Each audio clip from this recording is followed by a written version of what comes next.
और 5 और ये 6 सेकंड जैसे हुआ तो कार यहाँ से शुरू करके यहाँ तक चला गया। ठीक है, सही है। तो इस बार एंगल ऑफ डिप्रेशन कितना होता है, 60 डिग्री होता है।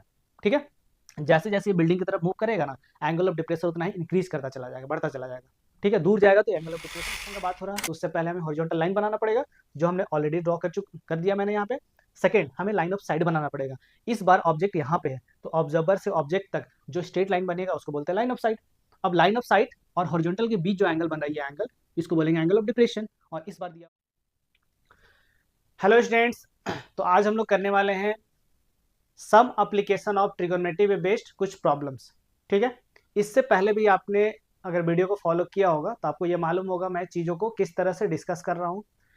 हर टाइप का क्वेश्चन मैं यहाँ पे डिस्कस कर रहा हूँ, चाहे वो प्रीवियस ईयर का क्वेश्चन हो, चाहे वो एनसीईआरटी बेस्ड क्वेश्चन हो, चाहे वैसे क्वेश्चन किसी अदर बुक से जो आपके एग्जामिनेशन पॉइंट ऑफ व्यू से इंपॉर्टेंट हो। हर टाइप का क्वेश्चन मैं यहाँ कवर अप करने की कोशिश कर रहा हूँ और बेहतरीन तरीके से मैं चीज़ों को यहाँ पे डिस्कस कर रहा हूँ। अगर आपने वीडियो को फॉलो किया होगा तो आपको ये पहले से मालूम होगा। एक चीज़ और, अगर आप इस चैनल पे नए हैं तो काइंडली चैनल को जरूर सब्सक्राइब करें। अगर लगता है ये वीडियो किसी के लिए हेल्पफुल हो सकता है तो उसके साथ शेयर भी करें। तो आज हम लोग कुछ प्रॉब्लम्स यहाँ पे, नए टाइप के प्रॉब्लम यहाँ पे डिस्कस करेंगे। बहुत ही इंपॉर्टेंट प्रॉब्लम होने वाला है यहाँ पे। तो वीडियो को स्टार्ट करने से पहले, क्वेश्चन डिस्कस करने से पहले मैं यहाँ पे कुछ बेसिक टर्म्स के बारे में डिस्कस करूंगा जो हर क्वेश्चन में यूज होता है। ठीक है, पहले भी मैंने ये बताया है बट उसको थोड़ा सा रिकैपिचुलेट कर लेते हैं ताकि चीज़ों को समझने में थोड़ा और आसान हो जाए। देखिए, जल्दी जल्दी डिस्कस करते हैं। जैसे एक ऑब्जर्वर है, तो ऑब्जर्वर के आई से ग्राउंड के पैरेलल हम लोग एक लाइन बनाते हैं, स्ट्रेट लाइन बनाते हैं। उस स्ट्रेट लाइन को बोलते हैं हॉरिजॉन्टल लाइन। क्या बोला मैंने? ऑब्जर्वर के आई से ग्राउंड के पैरेलल जो स्ट्रेट लाइन बनाते हैं उसको बोलते हैं हॉरिजॉन्टल लाइन। अब बोलिएगा सर, ये ऑब्जर्वर यहाँ ग्राउंड पे भी तो खड़ा हो सकता है। हाँ, बिल्कुल हो सकता है। तो जब ऑब्जेक्ट अगर ग्राउंड पे होगा तो उस केस में ऑब्जर्वर के आई से हमें बनाना है जहां भी खड़ा होगा वो। ठीक है ना, तो हॉरिजॉन्टल लाइन हमेशा ग्राउंड के पैरेलल होगा। अब बोलिएगा सर, कभी कभी ऐसा भी होता है कि ऑब्जर्वर का हाइट क्वेश्चन में नहीं दिया होता है, तो उस केस में क्या करेंगे? तो उस केस में ऑब्जर्वर को हाइट को नेग्लेक्ट कर देना, मतलब जहां भी ऑब्जर्वर होगा उसको एक पॉइंट मान लेना है। अगर ग्राउंड पे कोई ऑब्जर्वर होगा तो इस ग्राउंड को टच करता हुआ एक लाइन बनाना है, ऐसे स्ट्रेट लाइन, इसको बोल देंगे हॉरिजॉन्टल। ठीक है, समझ में आ गया। नेक्स्ट होता है line of site. Line of site क्या होता है? तो सपोज दैट ये ऑब्जर्वर है, किसी ऑब्जेक्ट को देख रहा है। ठीक है ना, जैसे मान लीजिए ईगल, ये ईगल है, फ्लाई कर रहा है, इस ईगल को देख रहा है। तो ये हुआ आपका ऑब्जर्वर और ये हुआ आपका ऑब्जेक्ट। ठीक है, तो ऑब्जर्वर और ऑब्जेक्ट के बीच में जो स्ट्रेट लाइन बनेगा, ठीक है, ऑब्जर्वर के आई से, अगर ऑब्जर्वर का हाइट नहीं दिया होगा तो इसको एक पॉइंट मान लेंगे। तो इस पॉइंट से ऑब्जर्वर से ऑब्जेक्ट तक जो स्ट्रेट लाइन बनता है उसको बोलते हैं हम लोग लाइन ऑफ साइट। याद रखिएगा, हॉरिजॉन्टल लाइन ऑब्जर्वर के पास से ही बन रहा है, जहां ऑब्जर्वर है वहां से बन रहा है, और लाइन ऑफ साइट भी ऑब्जर्वर से ही बन रहा है, ऑब्जर्वर से ऑब्जेक्ट तक लाइन ऑफ साइट बन रहा है। जैसे आप लाइन ऑफ साइट बनाते हैं, हॉरिजॉन्टल लाइन बनाते हैं, तो इन दोनों के बीच में एक एंगल का फॉर्मेशन होता है। ठीक है ना, याद रखिएगा। ये जो ऑब्जेक्ट है अभी के केस में, ऑब्जेक्ट क्या हॉरिजॉन्टल लाइन से ऊपर है, तो जब ऑब्जेक्ट हॉरिजॉन्टल लाइन से ऊपर होगा तो line of site and horizontal के बीच जो एंगल बनता है उसको बोलते हैं एंगल ऑफ एलिवेशन। ठीक है, ठीक है, क्या बोलते हैं? Angle of elevation. याद रखिएगा, जब ऑब्जेक्ट हॉरिजॉन्टल लाइन से ऊपर होगा तब। सही है, हॉरिजॉन्टल लाइन कहां से बनाते हैं? जहां पे ऑब्जर्वर होता है। ओके, नेक्स्ट, ऐसा भी हो सकता है कि ऑब्जेक्ट हॉरिजॉन्टल लाइन से नीचे होगा। जैसे मान लीजिए यही ऑब्जर्वर इस फ्लावर को देख रहा है, तो इस बार ऑब्जेक्ट आपका हॉरिजॉन्टल लाइन से नीचे है, तो जो लाइन बनेगा ऑब्जर्वर से ऑब्जेक्ट तक उसको बोलेंगे लाइन ऑफ साइट। इस बार भी आपका देख एक एंगल का फॉर्मेशन, और आप अगर ध्यान से देखें तो horizontal line and line of site के बीच ही एंगल बन रहा है। ठीक है ना, इस एंगल को क्या बोलेंगे हम? Angle of depression. जब ऑब्जेक्ट हॉरिजॉन्टल लाइन से नीचे होगा तो एंगल ऑफ डिप्रेशन, और ऑब्जेक्ट अगर हॉरिजॉन्टल लाइन से ऊपर होगा तो उसको बोलेंगे एंगल ऑफ एलिवेशन, जो लाइन ऑफ साइट और हॉरिजॉन्टल लाइन के बीच में बनता है। सही है, चलिए बेसिक टर्म्स हुआ। अब हमारा नेक्स्ट क्वेश्चन है, देखिए एनसीईआरटी 9 एक्सरसाइज 9.1 का क्वेश्चन नंबर 15 है। ये सीबीएसई 2007, 8 और 9 में आया हुआ क्वेश्चन है। 17 में, 7 में नहीं, 17, 8, 9 में क्वेश्चन आया हुआ है, सीबीएसई एग्जामिनेशन में आया हुआ है। ठीक है ना, बहुत इंपॉर्टेंट क्वेश्चन है, समझने का कोशिश कीजिएगा इसे। ठीक है, क्या क्वेश्चन है देखिए, a state highway leads to the foot of a tower, मतलब स्टेट हाईवे, मतलब जब स्टेट हाईवे चलिएगा, ऐसे स्टेट हाईवे में चलिएगा तो जहां भी मतलब इसके आगे कहीं स्टेट हाईवे में आगे कहीं पे एक आपका क्या है, टावर है, ठीक है ना। मतलब स्टेट हाईवे की तरफ बढ़िएगा तो आप किधर लीड करेंगे, किधर को जाएंगे, तो इस टावर के फुट तक पहुंच जाएंगे आप, ठीक है ना, सही है, इस टावर के फुट तक आप पहुंच जाएंगे, ठीक है ना। A man standing at the top of the tower observe observe a car eight an angle of depression of 30 degree, ठीक है। तो ऑब्जर्वर देखिए, यहाँ पे ऑब्जर्वर है, इसके टॉप में ऑब्जर्वर खड़ा है, ये जो आपका टावर है ना, ये जो आपका टावर है, इसके टॉप में, टावर का टॉप कहाँ पे होगा, यहाँ पे होगा, ये होगा टावर का टॉप। तो टावर के टॉप में ऑब्जर्वर खड़ा है। अभी मैंने बताया कि आपको हॉरिजॉन्टल लाइन बनाना होता है, कहाँ बनाते हैं हॉरिजॉन्टल लाइन, तो ऑब्जर्वर के आई से बनाते हैं। इस क्वेश्चन में कहीं भी ऑब्जर्वर का हाइट नहीं दिया हुआ है, तो ऑब्जर्वर को एक पॉइंट मान लेंगे और पॉइंट कंसीडर करेंगे, या फिर ऑब्जर्वर का हाइट को नेग्लेक्ट करेंगे। तो यहाँ पे हमने माना एक ऑब्जर्वर होगा, और यहाँ से हमने एक लाइन बनाया जो ग्राउंड के पैरेलल है, इस लाइन को बोलते हैं हॉरिजॉन्टल लाइन, ठीक है भाई, सही है। एंगल ऑफ एलिवेशन या एंगल ऑफ डिप्रेशन बनाने से पहले आपको हॉरिजॉन्टल लाइन बनाना होता है और लाइन ऑफ साइट बनाना होता है, सही है।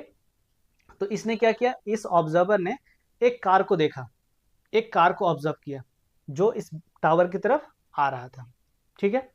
तो जब वो देखता है तो उस समय एंगल ऑफ डिप्रेशन निकल के आता है 30 डिग्री, ठीक है ना। एंगल ऑफ डिप्रेशन कितना निकल के आता है, 30 डिग्री। तो एंगल ऑफ डिप्रेशन बनाने से पहले आपको हॉरिजॉन्टल लाइन बनाना पड़ेगा, जो हमने यहाँ पे ड्रॉ कर दिया है, और लाइन ऑफ साइड बनाना पड़ेगा, जो ऑब्जर्वर से ऑब्जेक्ट तक स्ट्रेट लाइन बनता है, उसको बोलते हैं लाइन ऑफ साइड।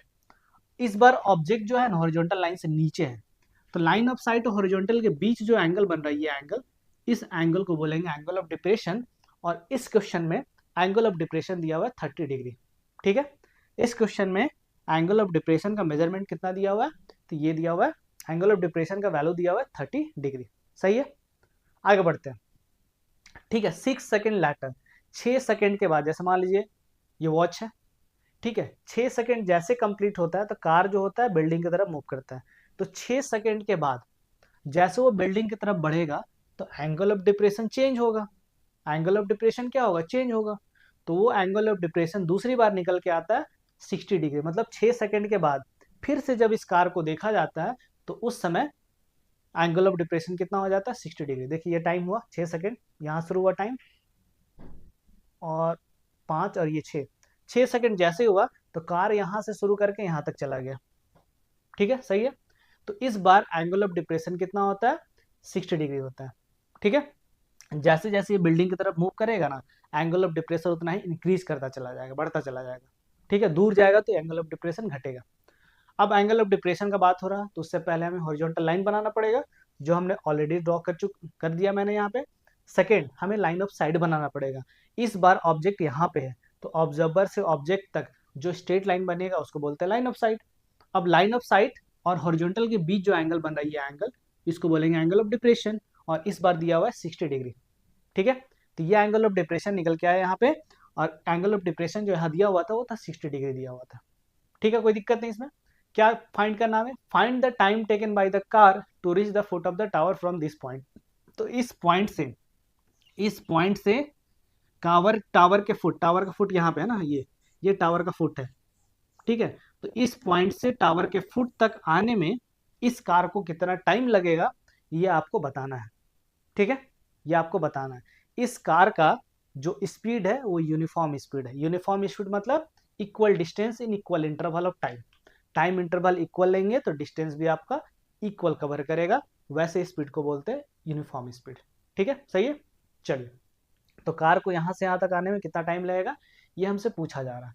अब ये इस तरह का आपका डायग्राम कुछ बनेगा, तो इस तरह से आपको स्कीमेटिक डायग्राम बना लेना, मतलब आप जब आंसर लिखेंगे तो ये डायग्राम आपका होना चाहिए, ये डायग्राम नहीं, ठीक है, ये डायग्राम होना चाहिए आपका, ठीक है। अभी हम बताएंगे कौन सा डायग्राम होना चाहिए। ये जो लाइन वाला जो डायग्राम बन रहा है ना, वो आपको बनाना है। नेमिंग हमने कर दिया ए बी, जो हाइट ऑफ द टावर को रिप्रेजेंट कर रहा है, ये पॉइंट सी डी, और ये पॉइंट आपका ई हुआ, ठीक है ना। अब थोड़ा सा बात करते हैं, जैसे हम क्वेश्चन को सॉल्व करेंगे तो हमें ये जो एंगल दिया हुआ एंगल ऑफ डिप्रेशन वो किसी राइट एंगल ट्रायंगल में आना चाहिए, तब आप सॉल्व कर पाएंगे। तो देखिए, इस एंगल को देखिए, इस एंगल को देखिए, और इस एंगल को देखिए, तो ये दोनों एंगल क्या है ना, अल्टरनेट इंटीरियर एंगल्स है। इसका नाम क्या होता है, जैसे देखिए जेड के जैसा जब बनता है ना, जेड के जैसा बन रहा, तो ये जो एंगल का फॉर्मेशन होता है ना यहाँ पे ऐसे, ठीक है, इसको क्या बोलते हैं, अल्टरनेट इंटीरियर एंगल। अगर लाइन पैरेलल होगा, जैसे ये लाइन और ये लाइन पैरेलल होगा, तो अल्टरनेट इंटीरियर एंगल्स बराबर हो जाते हैं। तो चूंकि हॉरिजॉन्टल लाइन, ये भी हॉरिजॉन्टल लाइन है, ये भी हॉरिजॉन्टल लाइन है, ठीक है ना, मतलब जितने भी हॉरिजॉन्टल लाइंस होते हैं पैरेलल ही होते हैं, तो ये दोनों लाइन क्या होगा, पैरेलल होगा। इस तरह से ये जो एंगल निकल के आएगा, ये भी कितना आएगा, तो ये 30 डिग्री आएगा। ठीक है, सही है, कोई दिक्कत नहीं इसमें। उसी तरह से, हाँ, उसी तरह से इस एंगल को देखिए, इस एंगल को देखिए और इस एंगल को देखिए, तो फिर से हॉरिजॉन्टल लाइंस पैरेलल, और फिर से यहाँ इस तरह से बन रहा, तो ये जो एंगल होगा इसके इक्वल हो जाएगा। अल्टरनेट इंटीरियर एंगल से लाइन पैरेलल है, तो अल्टरनेट इंटीरियर एंगल्स बराबर होते हैं, तो इसका भी मेजरमेंट निकल के आएगा आपका 60 डिग्री। ठीक है, यहाँ तक कोई प्रॉब्लम नहीं है। अब आपको क्या करना है, स्कीमेटिक डायग्राम बना लेना है। ठीक है, आपको यहाँ पे डायग्राम बना लेना। हम लोग को फॉर्मूला पता है, time equal to speed, distance upon speed होता है। तो ये डायग्राम आपके आंसर में दिखने चाहिए, ये डायग्राम आपको आंसर जब लिखेंगे तो वहाँ पे ये होना चाहिए। ठीक है, कोई दिक्कत नहीं है। चलिए स्टार्ट करते हैं। देखिए ये ए बी क्या है भाई यहाँ पे, तो ए बी क्या है, तो ये आपका हाइट ऑफ द टावर को रिप्रेजेंट कर रहा है। ठीक है ना, हाइट ऑफ द टावर क्या है, ए बी, और इसको हमने एज्यूम कर लिया एच, ताकि हमें बार बार लिखने में थोड़ा इजी हो। तो हाइट ऑफ द टावर को हमने क्या एज्यूम कर लिया, एच मीटर एज्यूम कर लिया। ठीक है, कोई दिक्कत नहीं आती। अब देखिए इसके बाद ये जो है ना, इस पॉइंट से जहां से हमें कैलकुलेट करना है कि इस पॉइंट से इस पॉइंट तक आने में टाइम कितना लगेगा, तो ए सी जो है ना, ए सी, उस डिस्टेंस को हमने क्या रखा, तो उस डिस्टेंस को हमने रखा वाई मीटर। ठीक है, ये जो AC जो डिस्टेंस है उसको हमने क्या रखा, वाई मीटर रखा। याद रखिएगा ये 6 सेकेंड है ना, 6 सेकेंड ये टाइम दिया हुआ है, CD नहीं। बहुत लोग गलती क्या करते हैं, CD का लेंथ ले लेते हैं 6, गलत। CD का लेंथ ले लेते हैं कुछ लोग 6, वो गलत हो जाएगा। CD लेंथ है और 6 क्या टाइम दिया हुआ, 6 सेकेंड टाइम है, और CD क्या आपका लेंथ है, तो ये गलती नहीं करेंगे। ठीक है ना, देखिए नेक्स्ट CD जो है, let the distance covered by the car in 6 second, मतलब ये जो 6 सेकेंड है, मतलब डी से सी तक आने में टाइम कितना लग रहा है, 6 सेकेंड लग रहा है। तो डिस्टेंस जो कवर करेगा, ये डिस्टेंस क्या है, तो सी डी है। सी डी को हमने क्या ले लिया, एक्स ले लिया, मतलब यहां से यहां तक का जो डिस्टेंस होगा वो एक्स मीटर है। ठीक है, यहाँ तक कोई दिक्कत नहीं है। यहाँ हमारा कुछ एजम्पशन है ताकि आगे कैलकुलेशन में थोड़ा ईजी हो, इसलिए हमने कुछ एज्यूम कर लिया यहाँ पे। ठीक है, कोई दिक्कत नहीं है। अब हमें राइट एंगल ट्राइंगल कंसिडर करना है। तो देखिए इस ट्राइंगल को, देखिए इस ट्राइंगल को, ठीक है, इस ट्राइंगल को देखिए ध्यान से। तो इस ट्राइंगल में अगर आप देखें, एंगल सी को ऑब्जर्व करें, इस एंगल सी को ऑब्जर्व करें, तो क्या हो गया यहाँ पे, तो इस एंगल सी के लिए इसका जो सामने वाला साइड है वो है ए बी, मतलब अपोजिट साइड कौन हुआ, तो ए बी। अपोजिट साइड कौन हुआ, ए बी। अब बोलिएगा सर अपोजिट साइड क्यों कंसीडर कर रहे हैं, क्योंकि जब आप इस ट्राइंगल को लेंगे और ये वाला ट्राइंगल को लेंगे, तो इन दोनों में कॉमन साइड आ रहा है आपका ए बी, तो इसलिए हम लोग क्या करें, इस एंगल के रिस्पेक्ट में अपोजिट वाला side that is A B हम लोग कंसीडर कर रहे हैं, तो अपोजिट साइड हुआ। दूसरा, वाई मीटर जो हमने एज्यूम किया है उसको कंसीडर करेंगे, तो 60 डिग्री के रिस्पेक्ट में या 60 डिग्री के लिए, ठीक है, या एंगल सी के लिए वाई जो है ना, या ए सी, वो क्या है, एडजेसेंट साइड है। ठीक है, एडजेसेंट साइड है। इसको हम लोग जनरली किस नाम से जानते हैं, तो अपोजिट साइड को परपेंडिकुलर भी बोलते हैं और एडजेसेंट साइड को बेस भी बोलते हैं। तो परपेंडिकुलर और बेस, परपेंडिकुलर बेस जैसे दिमाग में आता है, जैसे परपेंडिकुलर बेस का कॉन्सेप्ट आता है, तो मेरे दिमाग में कौन सा ट्रिगोनोमेट्रिक रेशियो स्ट्राइक करता है, तो टैन स्ट्राइक करता है। परपेंडिकुलर अपॉन बेस वो टैन का रेशियो होता है। इसका मतलब जब हम इस राइट एंगल ट्राइंगल एबीसी में टैन 60 डिग्री लिखेंगे, तो ये क्या हो जाएगा, opposite side that is perpendicular upon base, opposite side upon adjacent side. ठीक है, तो अपोजिट साइड हुआ ए बी और एडजेसेंट साइड हुआ ए सी। ठीक है, यहां तक कोई प्रॉब्लम नहीं होना चाहिए। ओके, अब tan 60 डिग्री का वैल्यू मालूम है हमें, tan 60 डिग्री का वैल्यू होता है √3। ठीक है, tan 60 डिग्री का वैल्यू होता है √3, यहाँ पे पुट कर देना है। और ए बी को हमने एज्यूम किया था h, ए बी को हमने एज्यूम किया था h। ठीक है, तो h ए बी के प्लेस पे h रख देना है, और ए सी को हमने एज्यूम किया था y, इसके प्लेस पे हम क्या रख देंगे, y पुट कर देंगे। सॉल्व करेंगे तो यहाँ से h इक्वल टू आ जाएगा √3y। ठीक है, इसको हमने इक्वेशन नंबर 1 एज्यूम किया। उसी तरह से अब ट्राइंगल एबीडी को कंसीडर करते हैं, इस पूरे ट्राइंगल को कंसीडर करते हैं।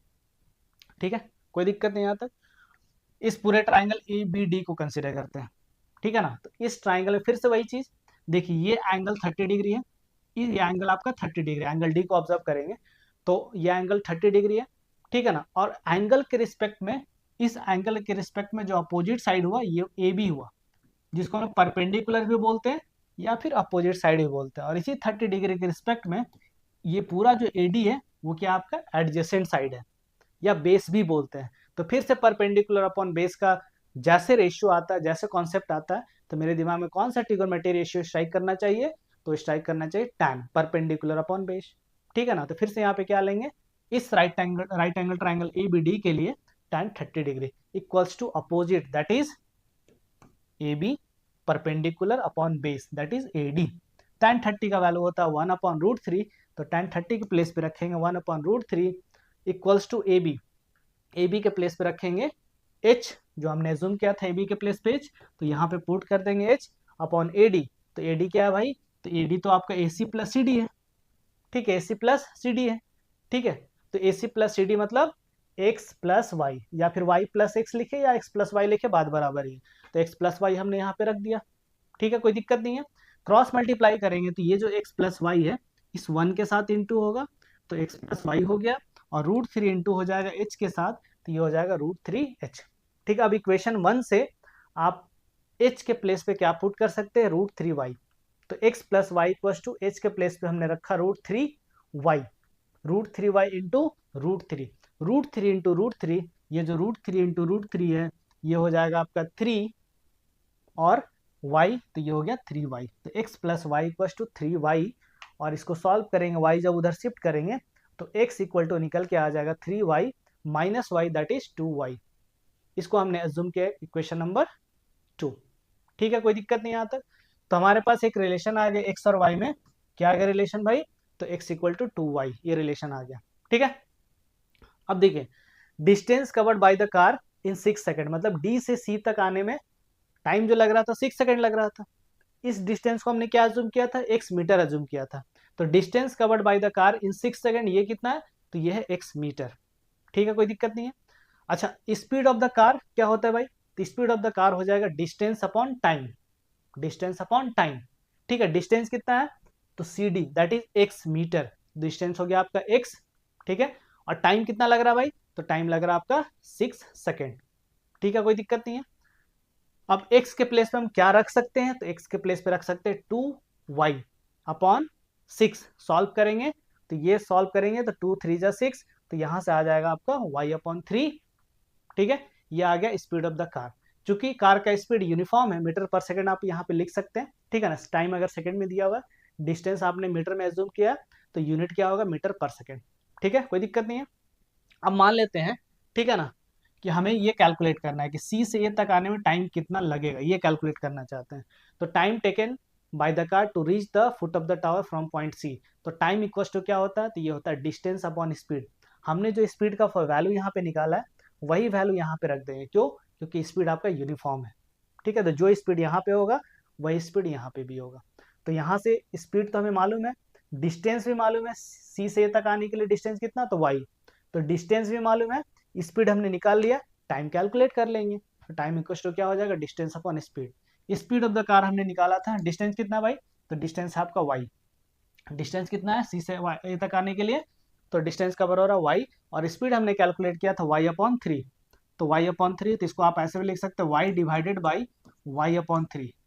वाई डिवीजन को जब इंटू में चेंज करते हैं तो डिवीजन के बाद में जो लिखा रहता है वो रेसिप्रोकल हो जाता है, तो 3 अपॉन वाई हो गया, वाई से वाई कट गया, तो यहाँ से टाइम निकल के आया आपका 3 सेकेंड, सही है। तो ये टाइम कौन सा टाइम है, तो सी से ए तक आने में जो टाइम लग रहा था वो क्या था, वही हमें कैलकुलेट करना था, वो निकल के आया 3 सेकेंड। कोई दिक्कत है इसमें, कोई प्रॉब्लम इसमें नहीं होना चाहिए, बहुत ही इंपॉर्टेंट क्वेश्चन है, बहुत ही इंपॉर्टेंट क्वेश्चन है, थोड़ा सा ये अलग टाइप का क्वेश्चन है, ठीक है, कोई दिक्कत नहीं इसमें, ठीक है। हमने क्या किया भाई, तो हमने पहले कुछ एजम्पशन लिया था, ए सी सी डी को हमने जो डिस्टेंस था उसको एक्स वाई एज्यूम कर लिया, हाइट को हमने एच मान लिया, ठीक है। फिर इस ट्राइंगल में लेकर के एच और वाई में एक रिलेशन निकाला, फिर पूरे बड़े वाले ट्राइंगल को लेकर के एक्स और वाई में एक रिलेशन निकाला। हमें सी डी से सी तक का डिस्टेंस पता था, टाइम पता था, तो हमने स्पीड कैलकुलेट किया। सी डी से सी तक आने में जो स्पीड था उसी स्पीड का हमने यूज किया सी से ए तक आने के लिए। तो सी से ए तक का डिस्टेंस वाई था, स्पीड हमने यहाँ से निकाला था, टाइम कैलकुलेट कर लिया। ठीक है, तो इस तरह से हमने प्रॉब्लम को यहाँ पे सॉल्व किया है। ठीक है, तो आई होप इसमें कोई डाउट आपको नहीं हुआ होगा। अगर आपको अभी भी डाउट है तो काइंडली आप कमेंट करके जरूर बताएं। ठीक है, अगर वीडियो पसंद आए तो काइंडली वीडियो को जरूर लाइक करें, और लगता है ये किसी और को के लिए हेल्पफुल हो सकता है तो उसके साथ शेयर भी करें। अगर आप इस चैनल पे नए हैं तो काइंडली चैनल को जरूर सब्सक्राइब करें, और ज़्यादा से ज़्यादा इस चैनल को वीडियो को शेयर भी करें। ओके, तो मिलते हैं नेक्स्ट वीडियो में। Thanks for watching my video.